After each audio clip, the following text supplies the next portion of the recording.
બિલીમોરા નગરપાલિકાની સામાન્ય સભામાં આગામી વર્ષ 2026-27 માટે ₹155 કરોડનું બજેટ સર્વાનુમતે મંજૂર કરવામાં આવ્યું છે.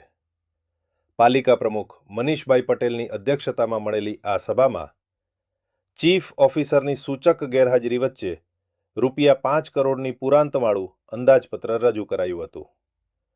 બજેટમાં સોલાર પેનલ થકી વીજ ઉત્પાદન કરી વાર્ષિક ₹14 લાખની બચત કરવાનું લક્ષ્ય રખાયું છે, જે પર્યાવરણ અને આર્થિક દ્રષ્ટિએ મહત્વનું છે.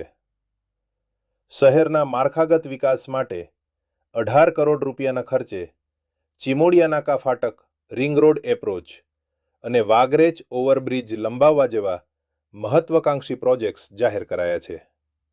આ ઉપરાંત ગૌરવપથ રોડને પહોળો કરવા અને વિવિધ વિસ્તારોમાં કરોડોના ખર્ચે નવી બોક્સ ડ્રેન લાઇનો નાખવાનું આયોજન હાથ ધરાયું છે.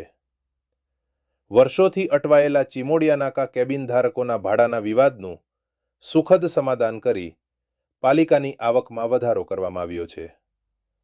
વિપક્ષી સભ્ય મલંગ કોલિયાએ ગરીબ પરિવારો માટે અંતિમ સંસ્કાર સહાય અને વિનામૂલ્યે શબવાહિની જેવી માનવીય જોગવાઈઓ કરવાની માંગ ઉઠાવી હતી. સભામાં ઉપપ્રમુખ તેજલબેન જોશી સહિતના નગરસેવકોએ શહેરના સર્વાંગી વિકાસ માટે આ બજેટને વધાવી લીધું હતું. અંતે એજન્ડા પરના તમામ 9 કામોને બહાલી આપી શહેરના વિકાસને નવી ગતિ આપવાનો નિર્ધાર વ્યક્ત કરાયો હતો.